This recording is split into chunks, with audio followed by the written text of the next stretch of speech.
이사야서 8장. 징조가 된 이사야의 아들. 주님께서 나에게 말씀하셨다. 너는 큰 서판을 가지고 와서 그 위에 두루 쓰는 글자로 마할 살랄 하스바스라고 써라. 내가 진실한 증인 우리야 제사장과 여베레기야의 아들 스가랴를 불러 정언하게 하겠다. 그런 다음에 나는 예언자인 나의 아내를 가까이 하였다. 그러자 그 예언자가 임신하여 아들을 낳았는데 그때 주님께서 나에게 이렇게 말씀하셨다.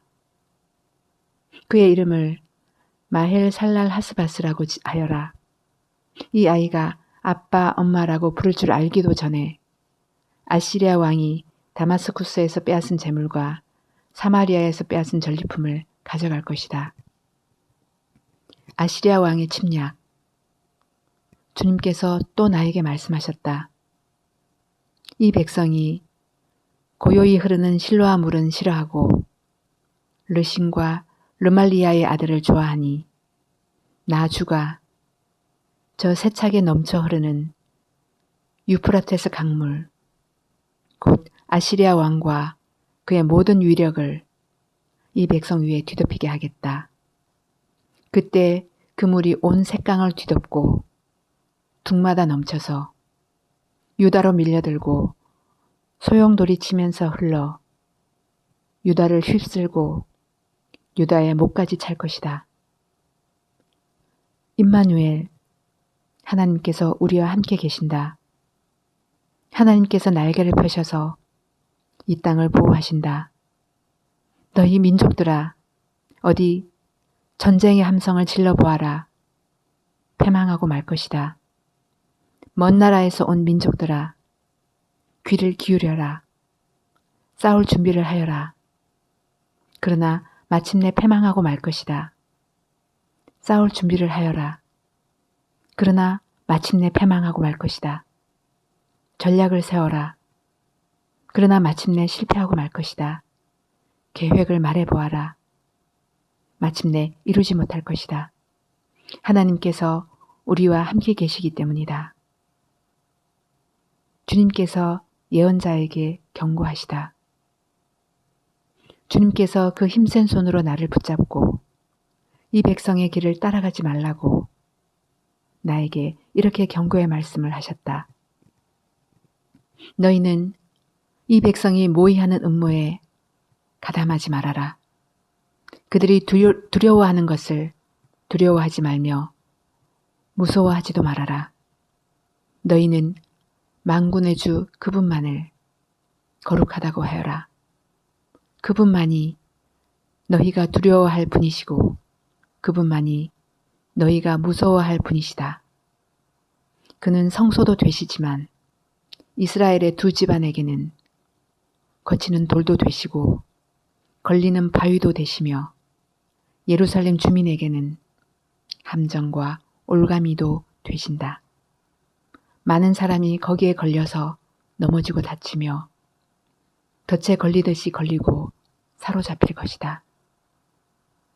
이사야와 그의 제자들, 나는 이 정언 문서를 밀봉하고 이 가르침을 봉인해서 나의 제자들이 읽지 못하게 하겠다.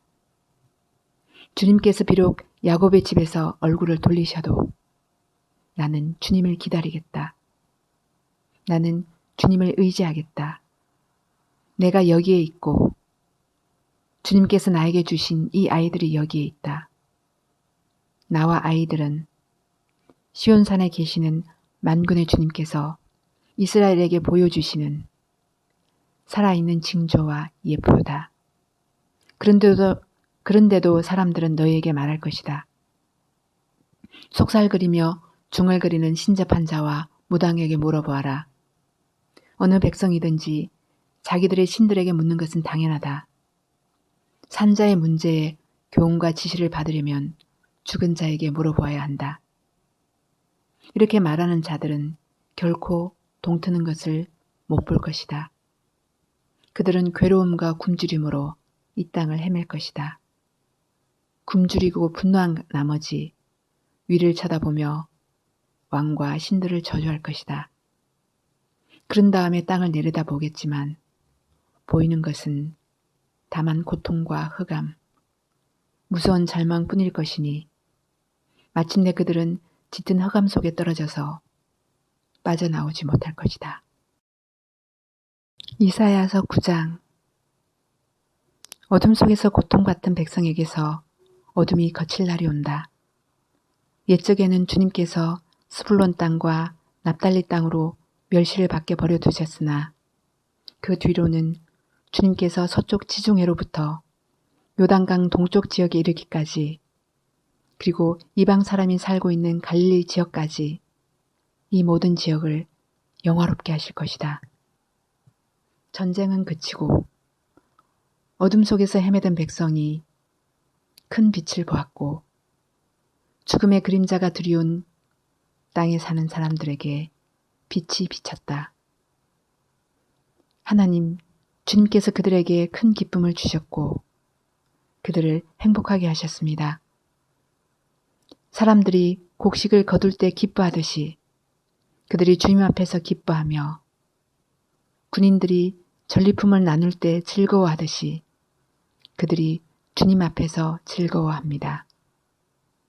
주님께서 미디안을 치시던 날처럼 그들을 내리누르던 멍에를 부수시고 그들의 어깨를 짓누르던 통나무와 압제자의 몽둥이를 꺾으셨기 때문입니다. 침략자의 군화와 피 묻은 군복이 모두 땔감이 되어서 불에 타 없어질 것이기 때문입니다. 한 아기가 태어났다. 한 아기가 우리를 위해 태어났다. 우리가 한 아들을 모셨다. 그는 우리의 통치자가 될 것이다.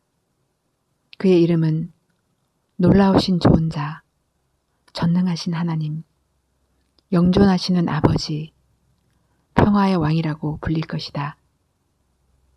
그의 왕권은 점점 더 커지고 나라의 평화도 끝없이 이어질 것이다. 그가 다윗의 보좌와 왕국 위에 앉아서 이제부터 영원히 공평과 정의로 그 나라를 굳게 세울 것이다.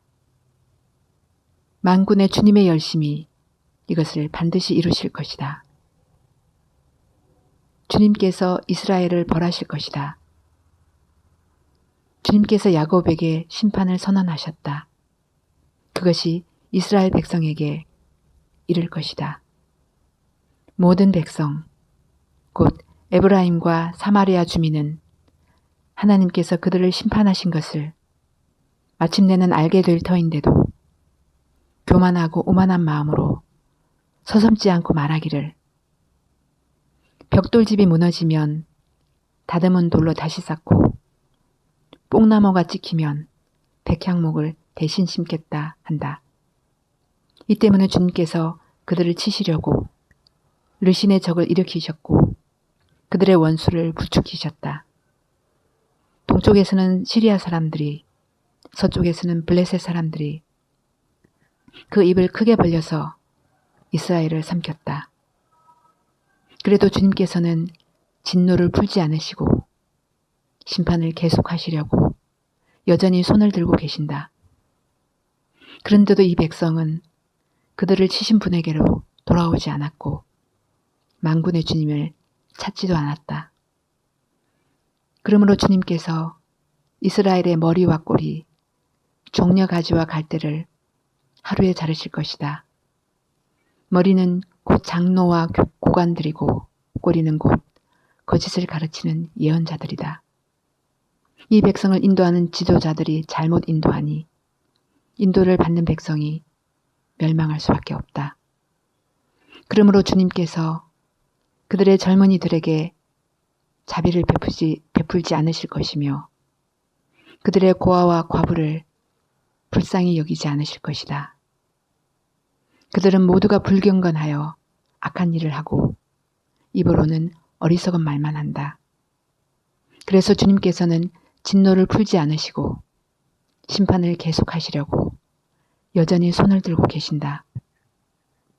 참으로 악이 불처럼 타올라서 찔레나무와 가시나무를 삼켜버리고 우거진 숲을 사르니 이것이 연기 기둥이 되어 휘돌며 올라간다. 만군의 주님의 진노로 땅이 바싹 타버리니 그 백성이 마치 불을 때는 땔감같이 되며 아무도 서로를 아끼지 않을 것이다. 오른쪽에서 뜯어 먹어도 배가 고프고 왼쪽에서 삼켜도 배부르지 않아 각각 제 팔뚝의 살점을 뜯어 먹을 것이다. 므낫세는 에브라임을 먹고 에브라임은 므낫세를 먹고 그들이 다 함께 유다에 대항할 것이다. 그래서 주님께서는 진노를 풀지 않으시고 심판을 계속하시려고 여전히 손을 들고 계신다.